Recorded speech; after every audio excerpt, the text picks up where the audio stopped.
तिच्या वयाची 35शी उलटली होती. मुलांचे विवाह होऊन सून आली होती, पण तिच्या मनातील वासना काही कमी झाली नव्हती. ती मुलापासून विभक्त राहत होती. चौसन गावातीलच एका तरुणाशी तिचे अनैतिक संबंध होते. तिचा चोरी छुपे चाललेला खेळ एकदा तिच्या मोठ्या मुलाने बघितला आणि भांडणाचा उद्रेक झाला. या भांडणात तिने आपल्या पोटच्या मुलाचा जीव घेतला आणि मृतदेहाची विल्हेवाट लावली. जन्मदाती आई जेव्हा वासनांध बाई बनते, तेव्हा ती कामतृप्तीसाठी किती भयानक पाऊल उचलते याचेच दर्शन घडवणारी ही घटना आहे. गाझियाबाद जिल्ह्यातील मोदीनगर परिसरातील अनुज कुमार उर्फ समर दिनांक 18 जुलै 2022 रोजी दुकानाकडे गेला होता.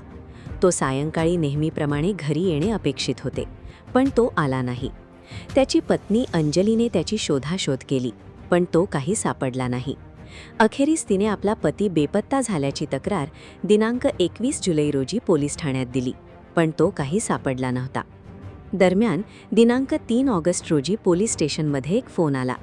हा फोन होता अंजलीच्या भावाचा.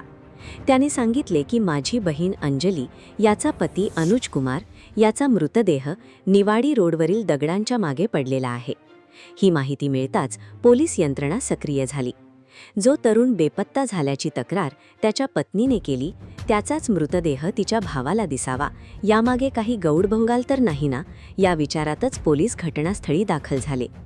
पंचनामा वगैरे सोपस्कार पार पाडल्यानंतर पोलीस तपासाची चक्रे फिरू लागली. आता अनुज कुमारबद्दल तसेच त्याच्या परिवाराबद्दल माहिती गोळा करण्यात येऊ लागली. सुरुवातीलाच त्याची पत्नी अंजली हिच्याबद्दल पोलिसांनी माहिती घेतली, तिची चौकशी केली. तेव्हा तिच्या यामध्ये काही सहभाग नसल्याचे दिसून आले. मात्र तपासात तिने या खुनामागे तिची सासू आणि दीराचा हात असावा असा संशय व्यक्त केला. पण पोलिसांनी त्याकडे फार गांभीर्याने पाहिले नाही. कोणतीही आई विनाकारण आपल्या मुलाचा जीव घेणार नाही असा पोलिसांचा अंदाज होता. पण पोलीस सर्वच स्तरावर प्रयत्न करत होते. तेव्हा मात्र अनुज कुमारच्या आईवर संशयाची सुई येऊन स्थिरावली. तिच्या सुराने तिच्यावर केलेल्या आरोपात काहीतरी तथ्य आहे याचा अंदाज पोलिसांना आला होता. अनुज कुमार, त्याचा भाऊ अभिषेक आणि आई कृष्णादेवी असा हा परिवार होता. त्यातील अनुज कुमारचा अंजलीशी विवाह झाला. लग्नानंतर काही दिवसात कृष्णा आणि अंजली यांच्यात खटके उडू लागले. त्याचे कारण कृष्णाचे वागणे चांगले नाही असा अंजलीचा आरोप होता. या वादालादीचे कारण सांगत कृष्णा मोठा मुलगा अनुज कुमार याच्यापासून वेगळी राहू लागली.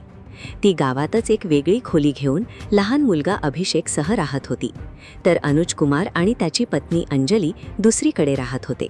वरवर हे कारण सांगितले जात असले तरी आतली गोष्ट थोडी वेगळीच होती. कृष्णाने वयाची 50शी ओलांडली होती.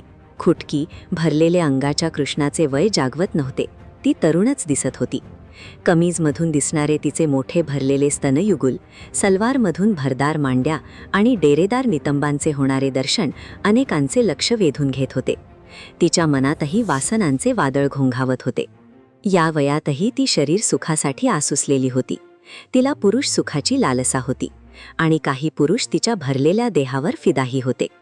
पतीचे निधन झाले होते, तर मुले कामावर गेली की ती घरी एकटीच असे. त्यामुळे तिला निवांत एकांत मिळत असे. नंतर अनुज कुमारचे लग्न झाले आणि त्याची पत्नी घरात आली. आता पुरुषांना सुख देण्यात सुनेचा अडसर होऊ लागला. तेव्हा कृष्णाने मुलापासून वेगळी राहण्याचा निर्णय घेतला. ती लहान मुलाला घेऊन वेगळी राहू लागली. येथे आता तिला विचारणारे कोणीच नव्हते. याचा तिने चांगलाच फायदा घेतला. आता देवेंद्र नावाचा तरुण तिचा आशिक झाला होता. तो एकटा असल्याने तो कधीही येत होता, तिचा उपभोग घेत होता. तिच्या मनात नेहमीच कामुकता भरलेली असल्याने दिवसाही ती त्याच्याशी संबंध ठेवत होती. तिचा हा व्यक्तीचा चोरी छुपे सुरू असला तरी गावात याची कुजबूज सुरू झाली. आपल्या आईबद्दल लोक वाईट बोलतात याचा अनुज कुमारला राग होता, पण त्याचे काही चालत नव्हते. तो आईवर विश्वास ठेवून होता.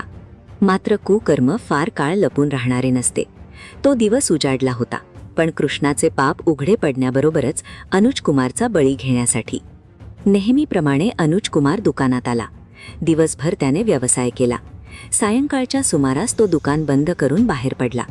जाता जाता त्याच्या मनात काय आले कोणास ठाऊक, पण त्याची पावले आई कृष्णाच्या घराकडे पडू लागली. जणू तो मृत्यूच्याच दिशेने निघाला होता.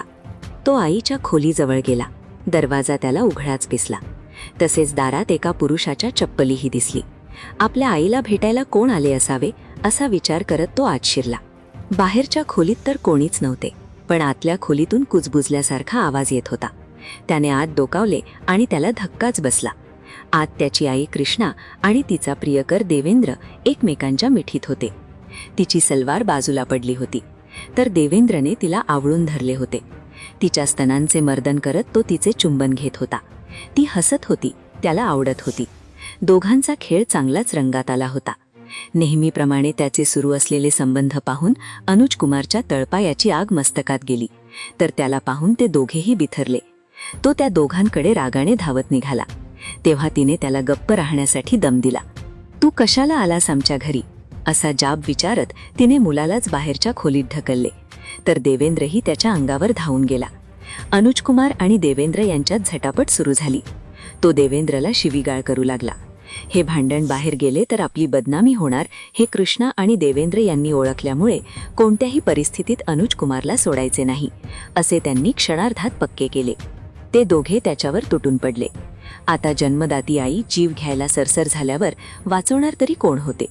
तिचा उपयोग घेता यावा यासाठी तिच्या प्रियकरही तिच्या मुलाला मारण्यास सज्ज झाला होता. दुर्दैवी अनुज कुमार अखेरच्या क्षणी आईचा व्यभिचार उघड्या डोळ्यांनी बघत होता. त्यामुळे त्याला आईच्याच हातून मृत्यू आला. आईच्या कामुकतेमुळे त्याचा बळी गेला. देवेंद्रने त्याला बेदम मारहाण केली. तो अर्धमेला झाला तरी त्या दोघांचा राग शांत झाला नव्हता. अत्यंत निर्दयपणे त्यांनी त्याला ठार तर केले, पण मृतदेहाचे काय करायचे हा मोठाच प्रश्न निर्माण होता. ते मृतदेहाजवळ तसेच बसून राहिले. त्यानंतर रात्री कृष्णाचा मुलगा अभिषेक घरी आला. तेव्हा तिने त्याला सांगितले की तुझा मोठा भाऊ अनुज कुमार घरी आला होता. त्याने नैराश्यातून आत्महत्या केली आहे. आता आपण काय करायचे? त्याचा मृतदेह आपल्या घरात आहे. हे प्रकरण आपल्या अंगावर येईल, त्यामुळे आपणच काहीतरी करून मृतदेह लपवला पाहिजे, तरच आपली यातून सुटका होईल.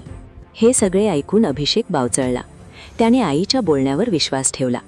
आपल्या भावाने का आत्महत्या केली असेल या विचारात तो पडला असला तरी त्यावेळी मृतदेह लपवणे हेच मोठे काम होते. ते तिघेही कार्यरत लागले होते. त्यासाठी ती आणि तिची आई विचार करू लागले. काही वेळाने देवेंद्रही मदत करण्यासाठी आला आणि मृत कृष्णाच्या बडबडीने मृतदेह लपवण्याच्या तयारीला लागले.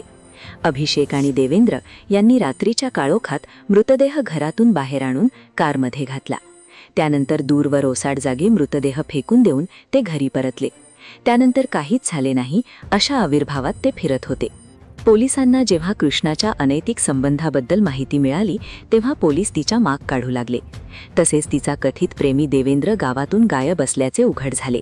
तेव्हा मात्र पोलिसांचा संशय जास्तच बळावला. अखेरीस पोलिसांनी कृष्णाला ताब्यात घेतले. तिच्याकडे चौकशी सुरू केली.